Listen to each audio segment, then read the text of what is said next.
Hi, my name is Rene and welcome to Devlog 0 for my game Dead Surface, inspired by games like Stalker, Kenshi, Mordheim, The Long Dark and Dark Messiah of Might and Magic. Today we're discussing the vision of the project and how the systems I've designed so far play into it.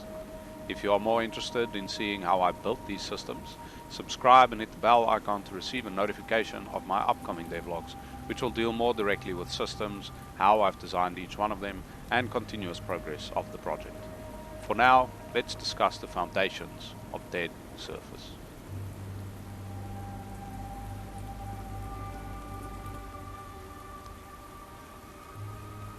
Dead Surface is a fantasy survival sandbox game set within the borders of the magically destroyed island city of Sieve.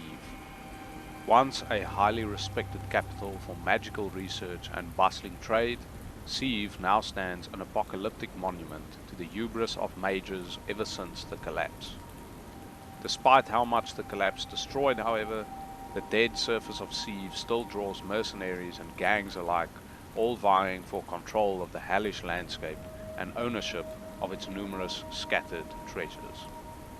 Wherever people go, they are always second to the true apex predators of Sieve, numerous beasts and otherworldly monstrosities birthed or mutated from the lingering magical forces of the collapse.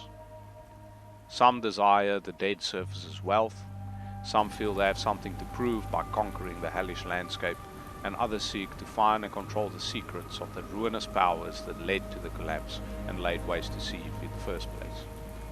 Whatever their reason for coming here, many will meet their end long before they achieve their goals. You likely among them. I am designing Dead Surface based on 4 foundational pillars.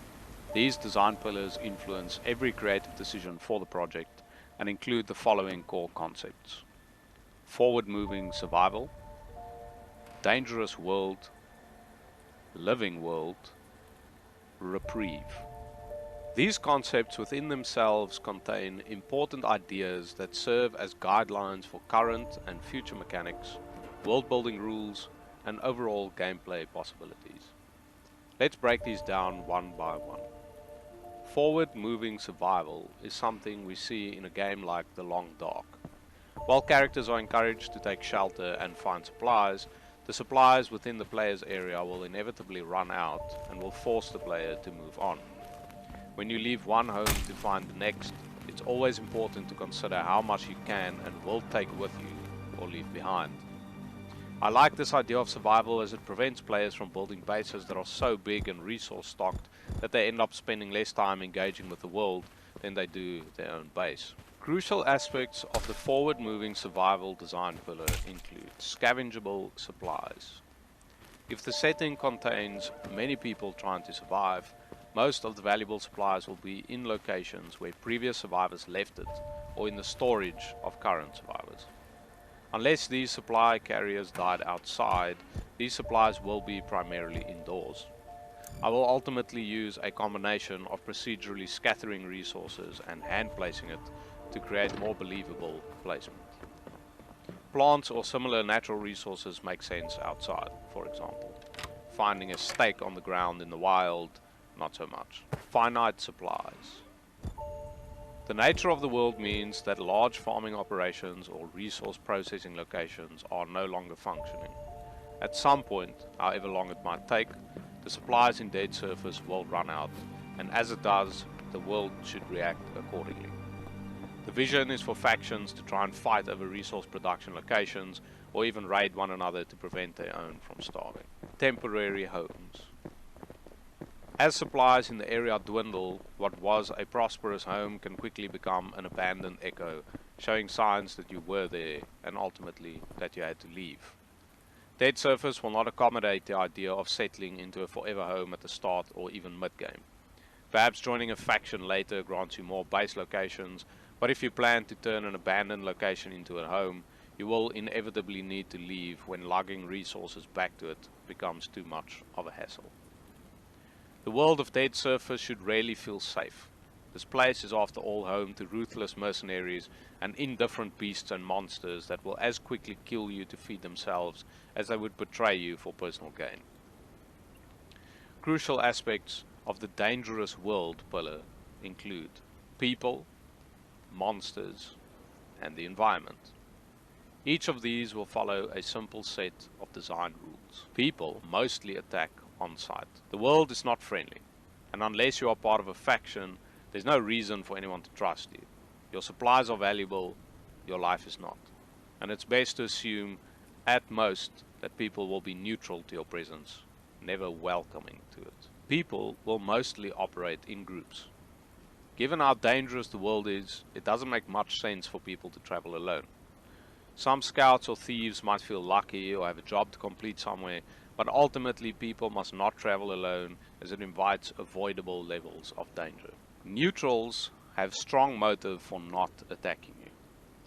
They aren't neutral simply because I want to place NPCs in the world that serve a purpose to you.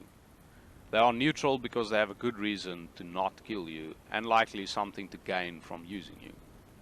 What seems a lonely trader somehow surviving on their own could well be a powerful otherworldly monster merely getting a kick out of observing the strangeness of people. Alternatively, it could be someone trying to use you to overthrow a faction for their own gain. There are a few rules with monsters, starting with: they always attack on sight. Monsters are never neutral, although they are equally aggressive to everything else. They are a strong depiction of chaos in Dead Surface, and will as easily attack you as a convoy of people, even to their own detriment. Mindless violence is the name of their game, even in the face of insurmountable odds. Monsters mostly operate alone. Surviving is hard enough without needing competition. Eat or be eaten is the ideology of Seve's apex predators. Monsters should have predictable behavior akin to circadian rhythms. This should translate over a day-to-day but also over seasons. Not every monster is out in daylight, and similarly, some might prefer not to operate during rain. Learning how these monsters operate could open up a variety of opportunities, from planning the demise of a traveling convoy to knowing when it's safe to cross certain areas. Lastly, monsters should always have an identifiable presence. Monsters should leave behind signs of their existence. They have no reason to explore carefully or to be quiet, after all. Survivors should be able to learn whether a dangerous beast has passed through the area. Similarly, an uninhabited, decrepit building should not look the same if a monster has moved into it and taken it up as a lair. The third pillar of the dangerous world is environment. The environment must have terrible weather. The cataclysmic magical storm that destroyed the city has altered nature in such a way that rain and snow are the primary types of weather. However, even these simple weather patterns can include severe hazardous forms that require defensive spells or even elixirs to brave. The environment should include obvious hazards. Where nature has become corrupted and dangerous, it does not try to keep itself secret. Toxic water has a bold, sickly hue, and venomous barbs have corpses in their wake. The danger should always be obvious, but the path through the danger should not be. And lastly, the environment should always depict something dead or corrupted. Very little of the natural world remains full of life after the magic storm hit the city. There are exceptions, but for the most part, unless otherwise dictated for narrative reasons, most of the world will follow the above mentioned laws. Our third design pillar is that of a living world. While certainly challenging to build, achieving this is crucial to Dead Surface's overall vision. The living world encompasses a few concepts, but primarily pertains to the world's people, and in some instances to the world's monsters. Entities are purpose-driven. AI should never simply be there as something to fill an empty space. They should leave the safety of their homes to find supplies or to kill a target or to wage war against opposition. They should return home to rest or to stock up. They should stand guard so their leader can sleep, or they will die of starvation because they have no more supplies. AI should feel as if they have a purpose and should maintain their basic needs the same way the player does. Actions on their behalf should have reactions as it does for the player. Entities should be hierarchical. Where factions exist, there is always a leader. Where parties exist, there is always a voice of command. AI should operate on hierarchical setups that make them take orders from or lean into the personality of their leader. Even a cowardly bandit can be roused to action through a brave commander.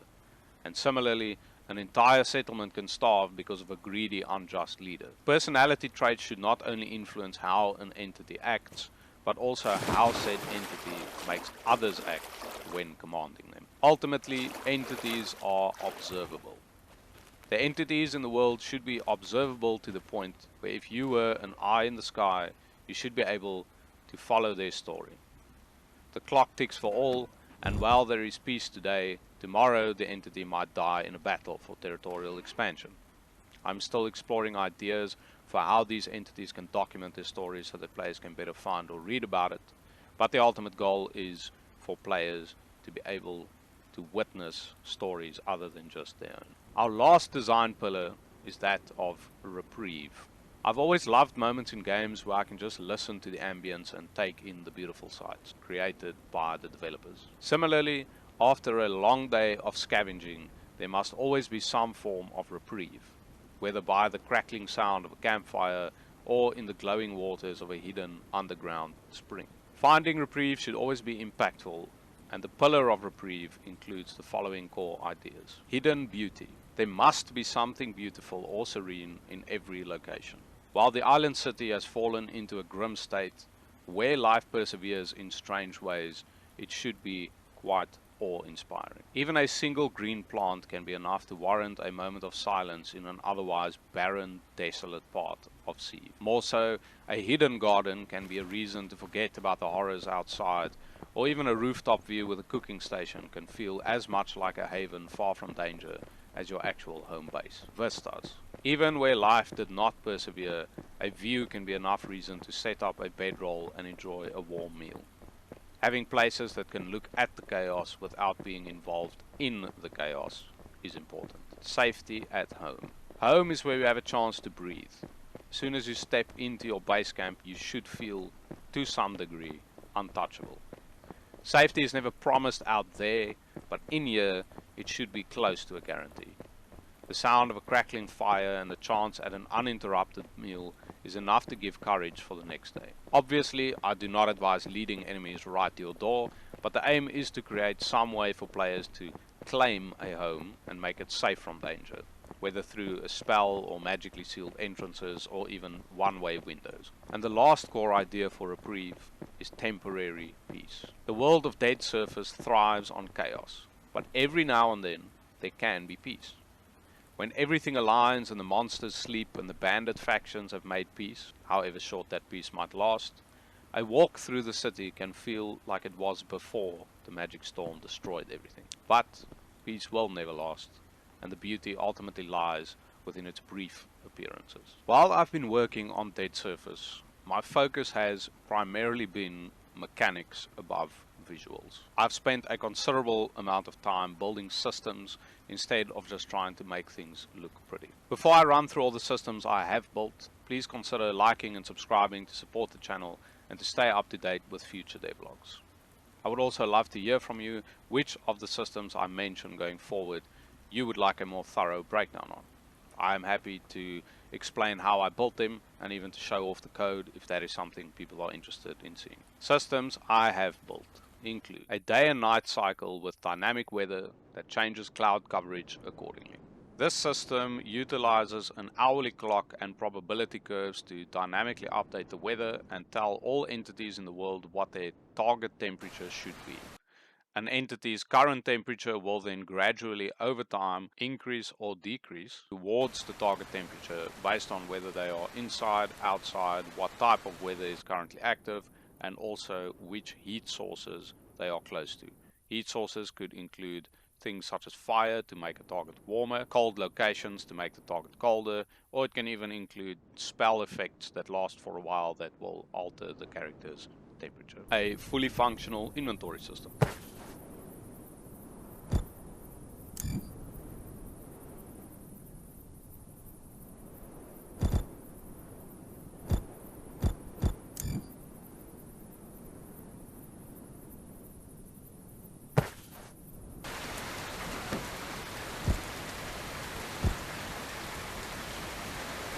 fully functional player attribute system using Unreal Engine's gameplay ability system that integrates into a wide variety of gameplay features. Aside from the basics of providing attributes to characters, some current examples include how the dexterity and stealth attributes influence the difficulty levels of lockpicking minigames, or strength influencing the difficulty of the lock breaking minigame.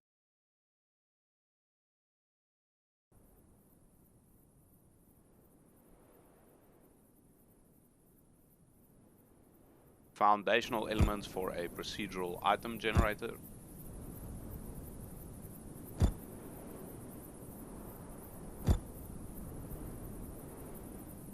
Functional weapon swapping.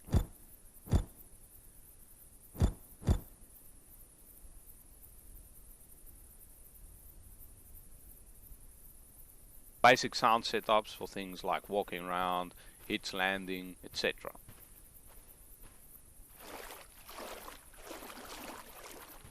Cooking, utilizing recipes and optional flair ingredients. Cooking recipes also have different multipliers at different states. For example, where one meal is at its most beneficial when cooked, another might be when burnt or eaten raw.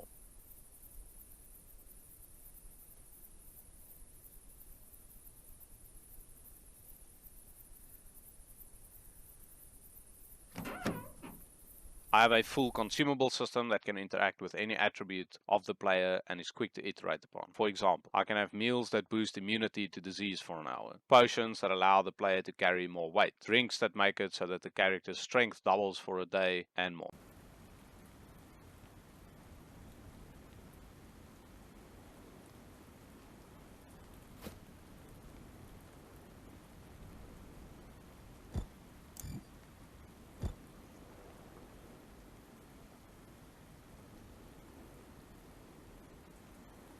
An ability to get diseases from consuming items in dangerous states in the game. Rotten meat or dirty water, for example, could well poison you, and even lower stats or deal direct damage.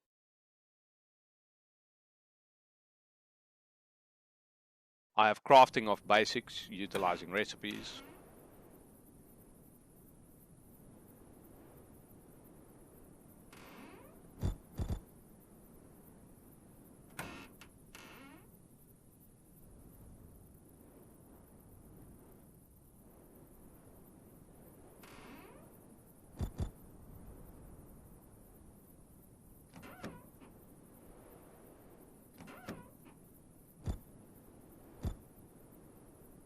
Menu-based interaction prompts that use the mouse wheel to determine how you wish to interact with an object in front of you. An example of this would be that when you walk up to a door, options for picking the lock with a lockpick, breaking the lock with strength, or unlocking the door with a key are all made available. Weapon trace-based detection for more accurate hits.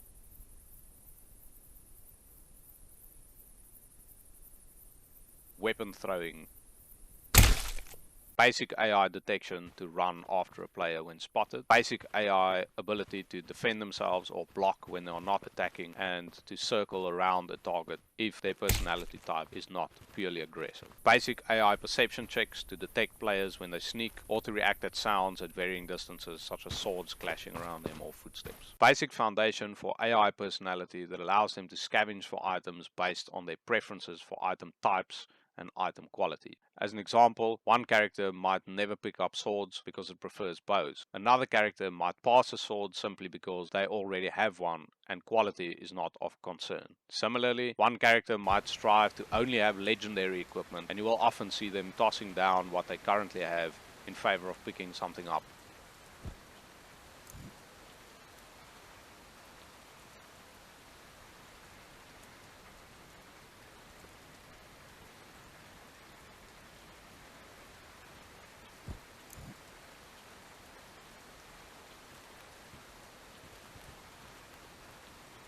Gameplay abilities such as weapon passives like bleeding chances when hitting with a weapon, damage types such as fire or cold, built-in systems for weaknesses, resistances, and immunities to any damage type. And with that, we conclude my list of currently built systems. There is still a massive amount of work to be done, but for now I feel like I have a solid foundation to keep iterating upon quickly. If you have made it this far into the video, thank you for your support.